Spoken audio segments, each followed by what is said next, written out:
Once upon a time, somewhere very far in the land of the Elves, lived 3 elves. These elves were getting ready to become good-hearted fairies, and off they went on their journey to the world of humans.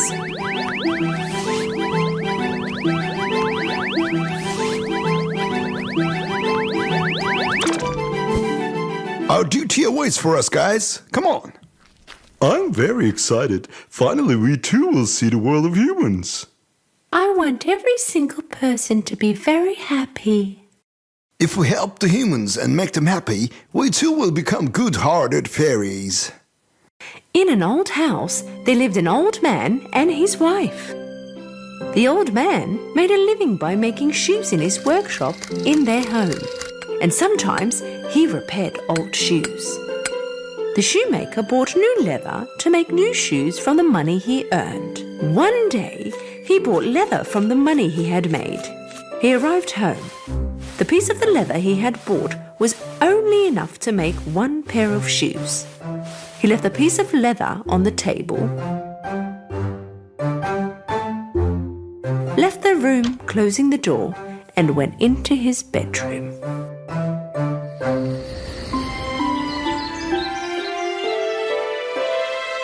In the morning, the shoemaker woke up.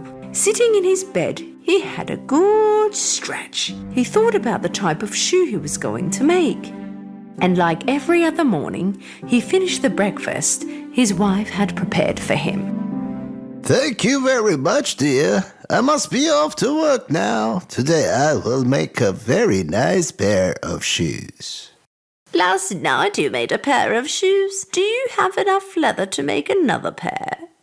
The old man was amazed because he knew he didn't make any shoes before he slept last night. And so the old man quickly ran to his workshop and his wife followed. As he opened the door, what does he see? The piece of leather he had left on the table from night before had turned into very pretty shoes. The shoemaker's eyes nearly came out of its sockets.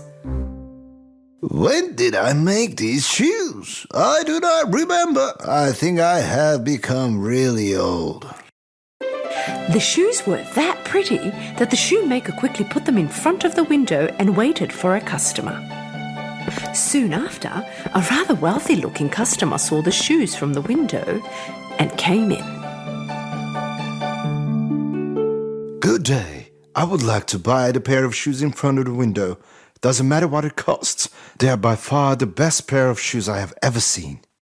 The old man, with great happiness, saw the pair of shoes, and he didn't ask for any more than what it was worth. This time the shoemaker was on his way to get leather for the 2 pairs of shoes. And again he left the leather on top of the table, and before he left the room, he turned around and had another look at the piece of leather and went off to bed. As soon as he woke up, he ran straight to his workshop. This time round, there were 2 pairs of amazing shoes sitting on the table. Once again, the shoemaker was very happy. He placed the shoes in front of the window. The same day, he sold both pairs of shoes for a very good price. And off he went again to buy more leather. Of course, in the meantime, he was wondering who was making these lovely pairs of shoes. He placed the leather on the table and went to his room. In the morning, he had a pile of shoes on the table.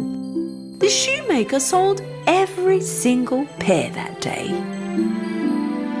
For a very long time, the old man was able to make a living with the money he had made from the shoes.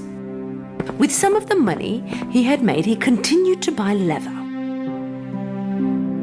But the shoemaker was so curious as to how and who was making these pairs of shoes.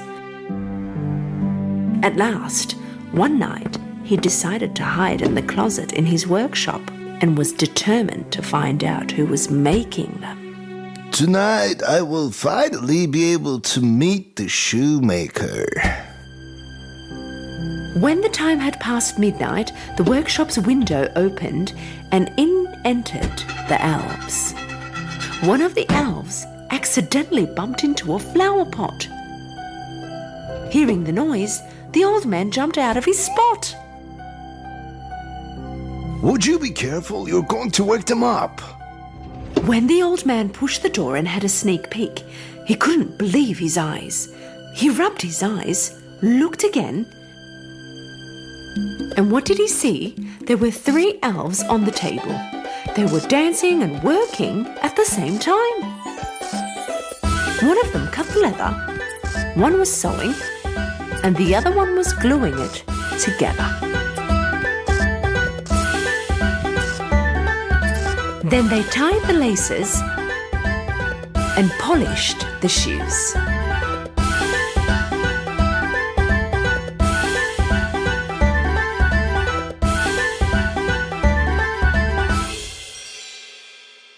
The elves were working so fast that with the flick of an eye, there were countless pairs of shoes on the counter. They're all beautiful. Come on, let's leave before someone wakes up. The elves left as they had arrived, dancing with joy and laughter. The shoemaker stepped out of his hiding place. He ran to his wife and told her all that had happened. And of course, his wife couldn't believe what she heard. But when she saw the countless pairs of shoes sitting on the counter, she knew that her husband couldn't do them all in one night. They agreed to thank the elves for what they had done. The following day, the old shoemaker's wife prepared a feast.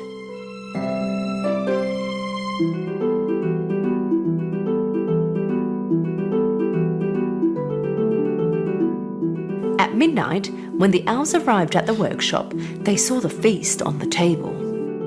Look at all that food. Do you think it's been prepared for us? Of course it is for us, you silly. Otherwise, why would they bring it at this hour?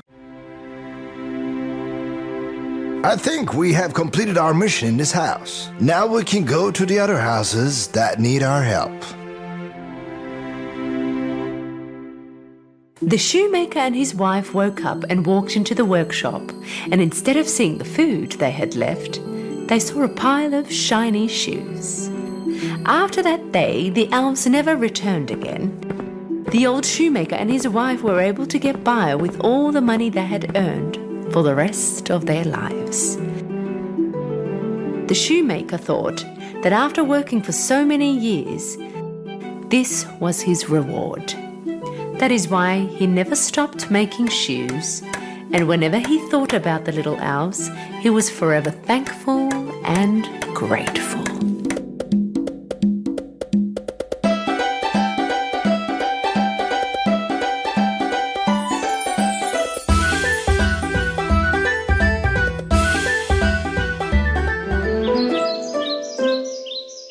In a forest lived a rabbit.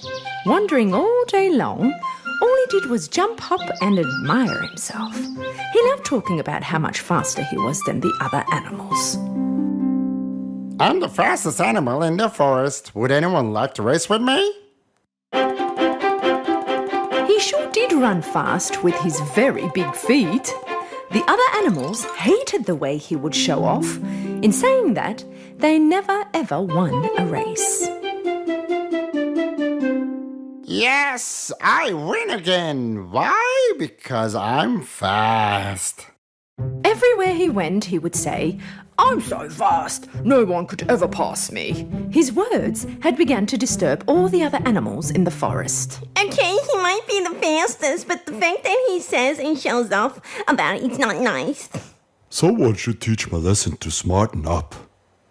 All that was said amongst all the animals in the forest managed to go to the turtle. The turtle walked very slow. It would take him a day to reach the distance the rabbit could make in a minute. The turtle wished he would come across the rabbit one of these days. He went to the other animals and told them that he would like to race with the rabbit. You want to race him? Not even the fastest animals have won against the rabbit. How can you? You leave that part up to me. The turtle went next to the rabbit. Good day, Mr. Rabbit. I have been searching for you. Curiously, the rabbit asked. And why might you be looking for me? I hear that you are the fastest animal in the forest. Well, actually, that's what you think. But to be sure, I would like to race with you. Let's see who is faster. As soon as the turtle had finished what he had to say, the rabbit began to laugh so hard that all the other animals in the forest heard him. You? With me? A race? Are you joking me? It's impossible for you to pass me. By the time you take a step, I would finish the race. Well, unless we race, we will never know, will we? Okay, be ready then. Tomorrow morning we race. As the turtle began walking away, the rabbit continued on laughing.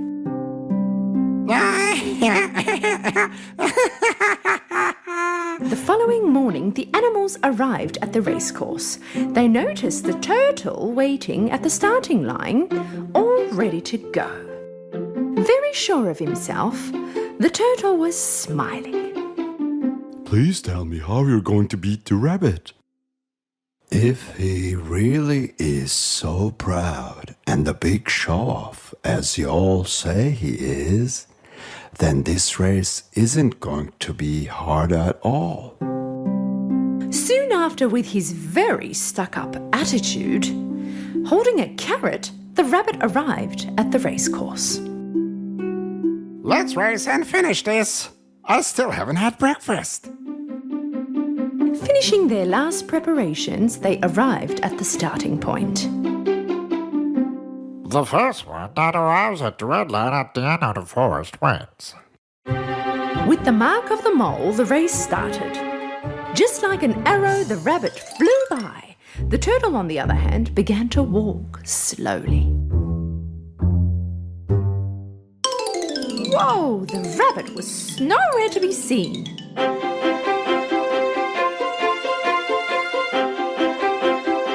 The animals watching the race thought that the turtle was going to get beaten. After running a while, the rabbit stopped and had a look behind him. There was nothing to be seen. By the looks of it, the turtle will finish the race tonight. I better sit and finish my carrot. The rabbit finished eating his carrot, looked up the road, and from afar he saw the turtle coming. With a cheeky grin, he stood up and continued on running. The rabbit had nearly reached the finishing point.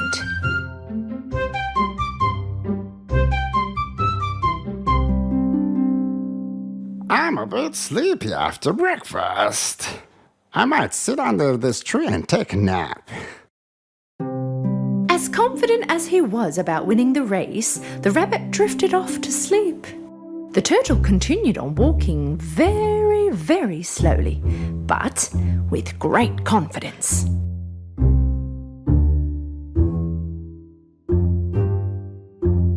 At last, he arrived next to the rabbit. He saw that the rabbit was in a deep sleep. Without stopping, he continued on his way.